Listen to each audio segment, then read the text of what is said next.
कहानी की शुरुआत में हमें एशिया का सबसे खतरनाक क्राइम सिंडिकेट दिखाया जाता है, जिसका बड़ी से बड़ी स्वॉट टीम भी कुछ बिगाड़ नहीं पाती। इस गैंग का लीडर है केविन, एक बेहद बेरहम आदमी जिसका अपने एरिया पर जबरदस्त कंट्रोल है। अगर कोई भी केविन से सौदेबाजी करने की कोशिश करता, उसकी पावर को चैलेंज करता, तो आखिर में उसे अपनी जान गंवानी ही पड़ती। पर इतना ताकतवर होने के बावजूद केविन एक दिन खुद मुसीबत में आ गया, खासकर तब जब चोरों की दो अलग अलग टोलियों ने उसके सबसे कीमती डायमंड पर नजर गड़ा ली। पाक नाम के एक चालाक मिडलमैन ने बीच में रहकर कोरियन और चाइनीज दोनों गिरोहों को इस बड़ी चोरी के लिए एक साथ जोड़ दिया। कोरियन तरफ से पतले दुबले रॉन ने अपने 4 लोगों के गैंग की कमान संभाली, जिसमें 2 औरतें और एक आदमी शामिल था। इन सब में सबसे खास और दिलकश सोफी थी, जो अपनी सुंदरता को ही सबसे बड़ा हथियार बनाकर इस्तेमाल करती। उसके साथ मिया उसकी माँ बनकर लोगों को पागल बनाती। इन दोनों का अगला निशाना एक म्यूजियम का क्यूरेटर था, जिसके पास मिया एक मासूम सास बनकर पहुंची। सोफी ने उसे अपने प्यार में लट्टू कर रखा था और मिया ने ऐसा दिखाया कि हाँ बेटा, तुमसे ही शादी करवाएंगे इसकी।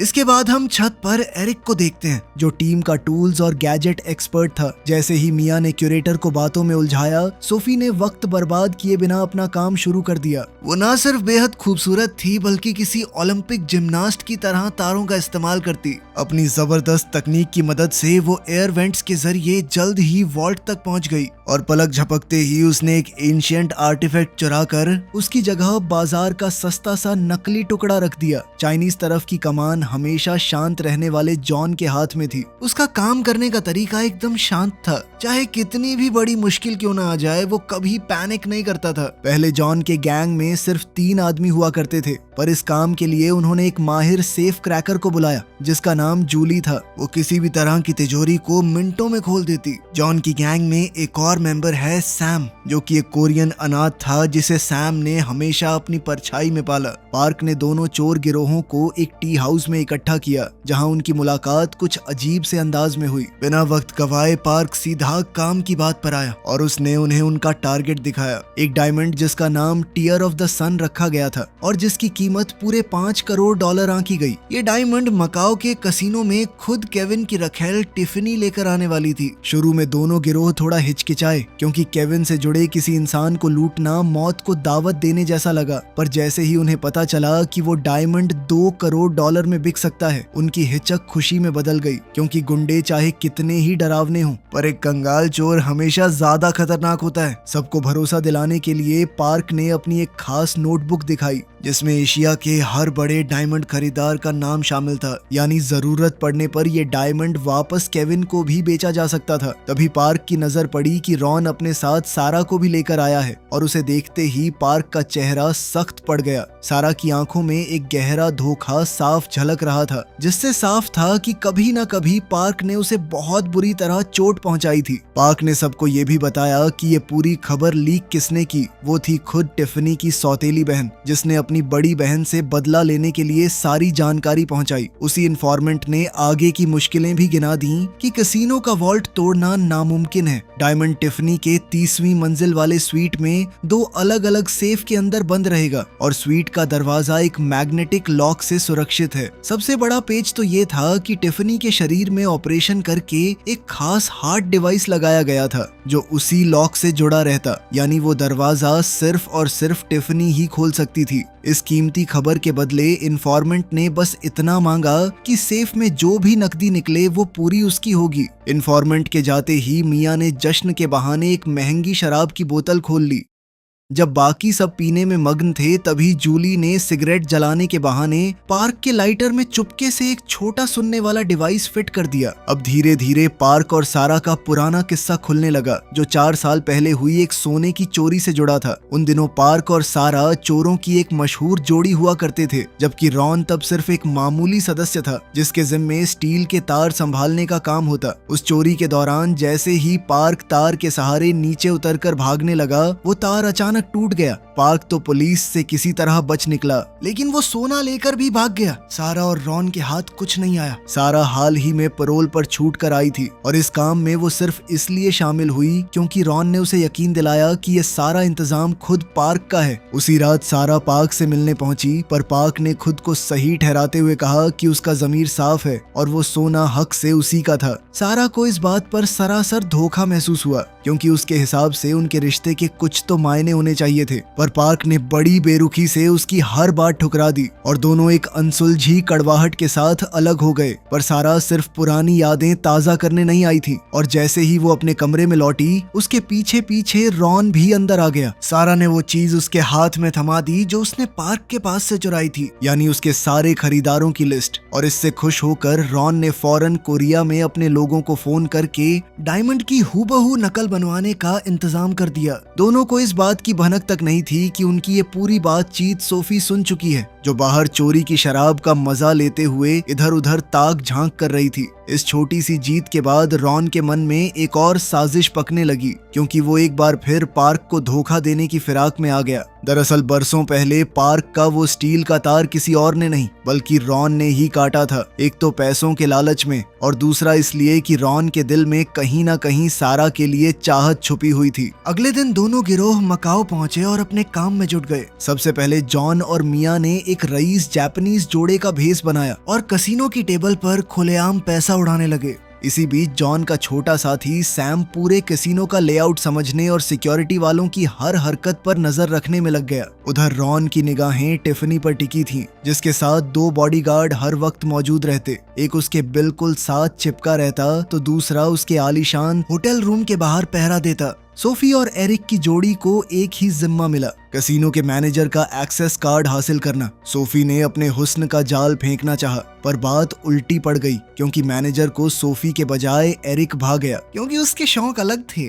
उसे लड़की में कोई इंटरेस्ट नहीं था और मजबूरन ये काम पूरा करने के लिए एरिक को ही आगे आना पड़ा। सर्वेलेंस रूम पर कब्जे के लिए अंदर हथियार पहुंचाना जरूरी था, इसलिए सैम ने खाना पहुंचाने वाले एक बूढ़े आदमी को पैसे देकर राजी कर लिया कि वो एक गन को खाने की ट्रॉली में छुपाकर सीधे कैसीनो के अंदर पहुंचा दे। स्वीट के उन 2 सेफ को तोड़ने का काम मिला जूली और सारा को, जिनमें से जूली बिना किसी औजार के सिर्फ अपनी उंगलियों के एहसास से ताले खोल देती थी। पर जूली ने एक बहुत बड़ा राज बाकी सबसे छुपा रखा था क्योंकि असल में वो एक अंडर कवर कॉप थी। हांगकांग की पुलिस सालों से केविन के पीछे पड़ी थी, मगर आज तक किसी ने उसका असली चेहरा तक नहीं देखा। अपने गैंग का लीडर होने के नाते जॉन के मन में एक अजीब सी बेचैनी थी क्योंकि केविन का ही डायमंड चुरा कर उसी को वापस बेचना कोई आसान बात नहीं थी। सालों पुरानी एक याद उसकी आंखों के सामने आ गई जब उसने और उसके पार्टनर ने चुराया हुआ माल बेचने की कोशिश की थी केविन को, और जैसे ही उसके साथी ने जरा सी हिचक दिखाई, केविन ने उसे वहीं मौके पर मार डाला। अब की बार तो वो चुराया हुआ माल नहीं बल्कि केविन का अपना ही डायमंड बेच रहे हैं उसे। इसलिए जॉन अच्छी तरह समझता था कि इसका अंजाम कितना खतरनाक हो सकता है। यही वजह थी कि जॉन का असली मकसद वो डायमंड था ही नहीं बल्कि वो तो केविन की रखेल टिफनी का पैसा लूटने की ताक में था। सिक्योरिटी का ध्यान भटकाने के लिए एरिक को स्टील के तारों के जरिए छत पर चढ़ने का काम दिया गया, जबकि पार्क ने कसिनो में रॉन से जानबूझकर एक नकली झगड़ा शुरू कर दिया। पर देखते ही देखते वो बनावटी झगड़ा सच में बदल गया क्योंकि पार्क ने उसी वक्त जता दिया कि उसे बहुत पहले से शक था कि बरसों पुराना उसका तार रॉन ने ही काटा था। गुस्से और घबराहट में रॉन कसिनो से बाहर निकला और सीधे पियर पर जाकर अगले दिन भागने के लिए एक बोट का इंतजाम करने लगा। उधर सारा को कोरिया से भेजा गया वो नकली डायमंड भी मिल गया। सुबह होते ही दोनों गिरोहों ने अपना ऑपरेशन शुरू कर दिया। सोफी जब जॉन और मिया के स्वीट से निकल रही थी तभी उसने अचानक एक ऐसी चीज देख ली जिसकी उसे उम्मीद तक नहीं थी कि जॉन और मिया के बीच चक्कर चल रहा है। पूरी तैयारी के साथ प्लान शुरू हुआ और तय ये था कि सर्वेलेंस रूम पर कब्जा होते ही उनके पास चोरी पूरी करने के लिए बस 10 मिनट रहेंगे। चूंकि पार्क को कसिनो पहले ही ब्लैक लिस्ट कर चुका था, इसलिए उसका काम था सिर्फ बाहर रहकर बाकी सबकी मदद करना। जैसे ही लियो और सैम गन ताने सर्वेलेंस रूम में घुसे, रॉन अपने दोनों माहिर चोर सारा और जूली को लेकर सीधे टारगेट स्वीट की तरफ दौड़ पड़ा। लियो ने सर्वेलेंस रूम की बिजली काट दी। ठीक उसी वक्त वो बूढ़ा डिलीवरी वाला कसिनो के वॉल्ट की तरफ बढ़ रहा था। कुछ ही देर में वॉल्ट की बिजली भी गुल हो गई। उधर सोफी पहले ही स्वीट की दीवार का कांच काट कर अंदर घुस चुकी थी और उसने अंदर से दरवाजा खोलकर सारा और जूली को भी भीतर बुला लिया। तब तक वॉल्ट का बैकअप पावर चालू हो चुका था और जब वॉल्ट के मैनेजर को एहसास हुआ कि सर्वेलेंस रूम से कोई जवाब नहीं आ रहा और सबके फोन के सिग्नल भी गायब हैं, तो उसने नियम के मुताबिक पूरे वॉल्ट को लॉकडाउन कर दिया ताकि पुलिस के आने तक अंदर से कोई बाहर न जा सके। स्वीट के अंदर सारा एक पावर ड्रिल से एक सेफ पर जूझ रही थी, जबकि जूली ने सिर्फ अपनी उंगलियों के उसी कमाल भरे एहसास से दूसरा सेफ खोलना शुरू कर दिया। पर इससे पहले कि वो दोनों अपना काम पूरा कर पाती, जॉन उधर एक वीआईपी रूम में अपनी अलग ही लूट निपटा चुका था। पर तभी एक ऐसा झटका लगा जिसकी किसी ने कल्पना तक नहीं की थी, क्योंकि जब स्वीट का सेफ आखिरकार खुला तो उसमें वो tear of the sun diamond था ही नहीं। दरअसल इन सब चोरों के साथ एक बहुत बड़ा खेल खेला जा चुका था। उनकी तो छोड़िए, पार्क की गाड़ी पर नजर रखे बैठी पुलिस तक इस चाल में बुरी तरह फंस गई, क्योंकि तभी वही इन्फॉर्मेंट यानी टिफनी की सौतेली बहन ऑफिसर्स के पास एक पैकेट पहुंचा गई। उस पैकेट के अंदर से वही सुनने वाला डिवाइस निकला जिसे जूली ने पार्क के लाइटर में फिट किया था। पुलिस फौरन पार्क की गाड़ी की तरफ भागी, पर वहां पहुंचकर उन्हें गाड़ी बिल्कुल खाली मिली। असल में पार्क तो उसी वक्त कसिनो के वॉल्ट के अंदर बैठकर उसका सेफ तोड़ रहा था, क्योंकि असली डायमंड तो शुरू से वहीं वॉल्ट में छुपा कर रखा गया था। उसी बूढ़े डिलीवरी वाले के भेस में पार्क ने बड़े आराम से वो डायमंड एक कटोरे में रखा और बिना किसी को शक हुए सीधे वॉल्ट से बाहर निकल गया। इधर बाकी की पूरी टीम अपनी नाकाम चोरी का खामियाजा भुगतने के लिए पीछे छूट गई। एक सर्वर का भेस बनाए सोफी को सिक्योरिटी ने पूछताछ के लिए रोक लिया। बेचारी सोफी को चाइनीज भाषा आती नहीं थी, इसीलिए वो घबराने का नाटक करते हुए सिक्योरिटी गार्ड्स का टाइम पास करने लगी। लेकिन एरिक, जो कि सोफी को मन ही मन बहुत चाहता था, वो सोफी को बचाने के लिए खुद बोल पड़ा कि मैंने की है चोरी, मैं चोर हूँ, आ जाओ पकड़ लो। इसी अफरा तफरी में रॉन, जूली और सारा फौरन पकड़े गए और तभी ये राज भी सामने आ गया कि जूली तो पहले से एक अंडरकवर कॉप है। अब इस भाग दौड़ में सिर्फ जॉन और मिया ही बचे थे, पर जॉन ने इतनी आसानी से हार मानने से साफ इनकार कर दिया। उसने रास्ते में एक आदमी की गाड़ी छीनी और मिया को लेकर वहां से भाग निकला। मिया को पहले तो लगा कि वो दोनों बचकर निकल गए, लेकिन कुछ देर पहले हुई गोलीबारी में जॉन को गोली लग गई थी। कुछ ही पल में जॉन बेहोश होकर गिर पड़ा, जिसके बाद उनकी गाड़ी ने बैलेंस खो दिया। मिया चाहकर भी कुछ नहीं कर सकती थी और एक जबरदस्त एक्सीडेंट में वो दोनों मारे गए। उधर सारा, सैम और रॉन को हथकड़ी पहनाकर पुलिस की गाड़ी में डाल दिया गया था, पर उन्होंने अचानक खुद को छुड़ाया और ऑफिसर्स पर गन तान कर गाड़ी रुकवानी चाहिए। सारा ने अपनी एक बाली से हथकड़ी खोलने की कोशिश की, पर एक झटके में बाली उसके हाथ से छूट गई। जब गाड़ी के अंदर जोरदार हाथापाई छिड़ गई तो गाड़ी कंट्रोल से बाहर होकर एक आधे बने पुल पर जा चढ़ी। गनीमत रही कि कंक्रीट की दीवारों ने उसे नदी में गिरने से बचा लिया। जैसे ही गाड़ी पुल के किनारे आकर लटकी, रॉन और सैम पिछले दरवाजे से निकल भागे और सारा को वहीं पीछे छोड़ गए। जब पुलिस उनके पीछे पैदल दौड़ी, तभी गाड़ी अपना संतुलन खो बैठी और सारा समेत सीधे नदी में जा गिरी। सारा जैसे ही डूबने लगी, उसी बूढ़े आदमी के भेस में पार्क वहां आ पहुंचा और उसने उसकी जान बचा ली। होश आने पर सारा ने खुद को एक होटल के कमरे में पाया और उसके हाथ में एक रहस्यमयी चाबी थी। जैसे ही वो अपने ठिकाने पर रॉन से जाकर मिली, उसने रॉन के मुंह पे एक थप्पड़ जड़ दिया। रॉन भी कहाँ चुप रहने वाला था, उसने उल्टा सारा पर इल्जाम लगाया कि तुम मिली हुई हो पार्क से। पर जैसे ही रॉन ने उसके चेहरे का दर्द देखा, वो खुद नरम पड़ गया। अब इस गिरोह में सिर्फ 4 लोग बचे थे, सारा, रॉन, सोफी और सैम। इधर पार्क फरार तो हो गया, पर पुलिस ने उसका पीछा करना नहीं छोड़ा। दरअसल पुलिस उसे जानबूझकर गिरफ्तार नहीं कर रही थी, क्योंकि वो उसे एशिया के सबसे बड़े खरीदार केविन तक पहुंचने के लिए एक चारे की तरह इस्तेमाल करना चाहती थी। पार्क भी अच्छी तरह जानता था कि उसका पीछा हो रहा है, इसलिए जब उसने बुसान में सौदा तय करने के लिए केविन को फोन किया तो उसने अपनी जगह छुपाने की जरा भी कोशिश नहीं की। उन्हें धोखा देने वाली उस औरत को ढूंढने के लिए बचे हुए चारों चोर इन्फॉर्मेंट की तलाश में जुट गए। एक किराए की रोल्स रॉयस के जरिए उन्होंने उसका सुराग निकाला और हांगकांग में उसका पता भी ढूंढ लिया, पर वो घर पूरी तरह खाली पड़ा था। फिर फोन के रिकॉर्ड खंगालने पर पता चला कि वो भी बुसान जा चुकी थी और उन सब ने वहां जाकर उसे ढूंढ निकाला। ठग होने के बावजूद वो अपने दोस्तों के लिए बेहद वफादार थी, इसलिए चाहे कितना भी दबाव पड़ा, उसने किसी की कोई जानकारी नहीं दी। पर आखिरकार उस गिरोह को उसकी एक कमजोरी मिल ही गई, उसका पालतू कुत्ता, जिसकी जान बचाने के लिए उसने मजबूरन सब कुछ बता दिया। इसी बीच हांगकांग की पुलिस ने कोरियन पुलिस के साथ मिलकर पार्क के घर पर कड़ी नजर रखनी शुरू कर दी, क्योंकि वो सब केविन के आने का इंतजार कर रहे थे ताकि सही मौके पर अपना शिकंजा कस सकें। उधर बचे हुए चारों चोरों ने यानी सारा, रॉन, सोफी और सैम ने एक प्लान बनाया कि किसी तरह पार्क को उस ठग औरत से मिलने पर मजबूर किया जाए। इसके लिए उन्होंने एलिवेटर ठीक करने वाले मिस्त्रियों का भेस बनाया और पार्क की बिल्डिंग में दाखिल हो गए। रॉन ऊपर एलिवेटर ठीक करने का नाटक करता रहा, जबकि सारा और सोफी चुपके से पार्क के घर में घुसकर डायमंड ढूंढने लगी। तलाशी लेते लेते सारा को अचानक याद आया कि पार्क ने कभी 2 कमरे किराए पर लेने की बात कही थी, इसलिए उसकी पुरानी आदतों को भांपते हुए उसने एक दूसरे कमरे में भी तलाश की और उसका ये अंदाजा बिल्कुल सही निकला। वहाँ छानबीन करते हुए सारा के कानों में पार्क और उस ठग औरत की बातचीत पड़ी, जो उसे बातों में उलझाकर वक्त काट रही थी। पार्क बता रहा था कि बरसों पहले जब अलार्म बजने से चारों तरफ हड़कंप मचा, तब वो गटर के रास्ते भाग निकला, लेकिन जैसे ही वो बचते बचाते अपने ठिकाने तक पहुंचा, उसने रॉन और एक गम में डूबी सारा को एक दूसरे को चूमते हुए देखा। ये नजारा देखकर उसका दिल पूरी तरह टूट गया। तभी सारा ने गलती से एक लाइट जला दी। जैसे ही सारा की नजर उस लाइट पर पड़ी तो वहां पर वो असली डायमंड भी मौजूद था।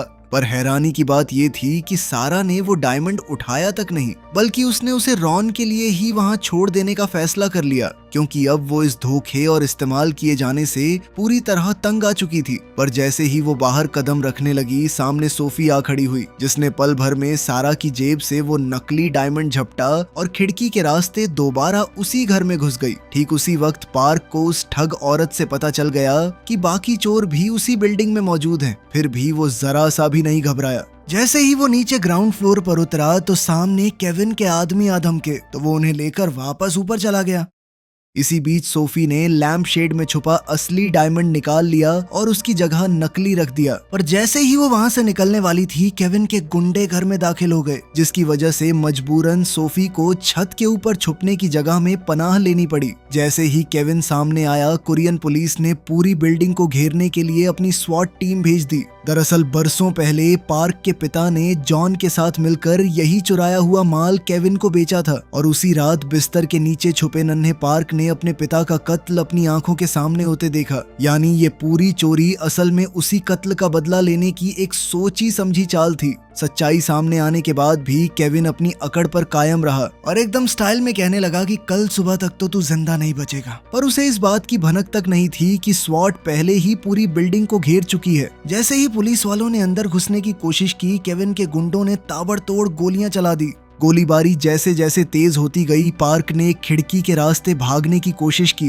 पर केविन की नजर उस पर पड़ गई और उसने अपने किराए के कातिलों को उसके पीछे लगा दिया। जिप लाइन चलाने में माहिर पार्क ने एक खिड़की से छलांग लगाकर दूसरी बिल्डिंग पकड़ ली, और जब एक कातिल ने उसकी नकल करनी चाही तो वो पार्क के बिछाए जाल में फंसकर बिजली के करंट से झुलस गया। पार्क इसी तरह अपने पीछा करने वालों को चकमा देता गया और एक और कातिल को ढेर करके आखिरकार निकल भागा। पर जैसे ही उसने एक दरवाजा खोला, सामने स्वॉट के ऑफिसर उसी का इंतजार करते मिले। लेकिन इससे पहले पुलिस वाले उसे गिरफ्तार करते केविन अपने गुंडों के साथ वहां पहुंच गया और पुलिस वालों पर गोलियां बरसानी शुरू कर दी। इस मौके का फायदा उठाकर पार्क वहां से भागा, लेकिन केविन का एक गुंडा अभी भी उसका पीछा कर रहा था। उसकी गोलियों से बचता हुआ पार्क गुंडे को पकड़कर सीधा एलिवेटर में घुस गया, जहां पर रॉन पहले से घात लगाए बैठा था। गुंडा तो नीचे गिर के मर गया, लेकिन पार्क किसी तरह बच गया। पार्क को डायमंड ले जाने से रोकने के लिए रॉन ने एक धारदार लोहे का टुकड़ा उठाया और उस पर वार करने को तैयार हो गया। ये देखकर पार्क का दिल टूट गया,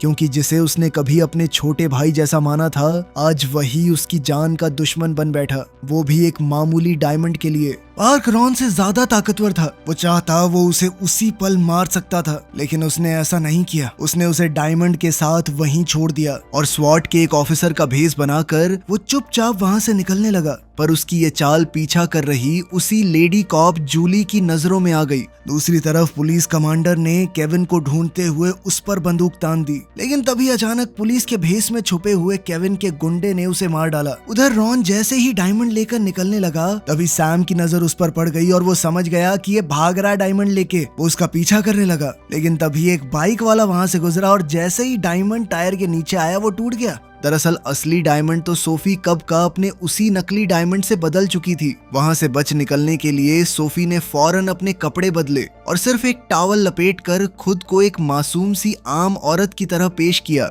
और जब स्वॉट वाले वहां पहुंचे तो उन्होंने उसे एक पीड़ित समझकर बड़े ध्यान से एक मेडिकल वैन तक पहुंचा दिया। लेकिन असली टीयर ऑफ द सन तो अभी तक सोफी के बालों में था। इधर डॉक्स पर पार्क की मुलाकात सारा से हुई जो पहले से उसका इंतजार कर रही थी। पर तभी अचानक वहां केविन आ टपका और पार्क को मजबूरन एक सूटकेस के पीछे छुपना पड़ा। उसी वक्त उसका पीछा करती हुई वही जिद्दी लेडी कॉप जूली भी डॉक्स पर आ पहुंची और इसी अफरा तफरी में उसने सारा को पकड़ लिया। पार्क ने जैसे ये देखा तो वो सारा को बचाने के लिए जानबूझकर केविन के सामने आ गया। पर तभी केविन ने गोलियां चलानी शुरू कर दी और मौका देखते ही जूली ने पलटकर केविन को ही गोली मार दी, जिससे उस खूंखार क्राइम बॉस का खेल हमेशा के लिए खत्म हो गया। इसी मौके का फायदा उठाते हुए पार्क और सारा वहां से निकल गए। कहानी के आखिरी पड़ाव पर सारा को आखिरकार वो सोने का खजाना मिल गया जिसे वो बरसों से ढूंढ रही थी और जो असल में उसकी अपनी पुरानी गाड़ी की डिक्की में ही छुपा रखा था। पार्क ने उसे जो रहस्यमयी चाबी दी थी उसी ने उस डिक्की का नया लगा ताला खोला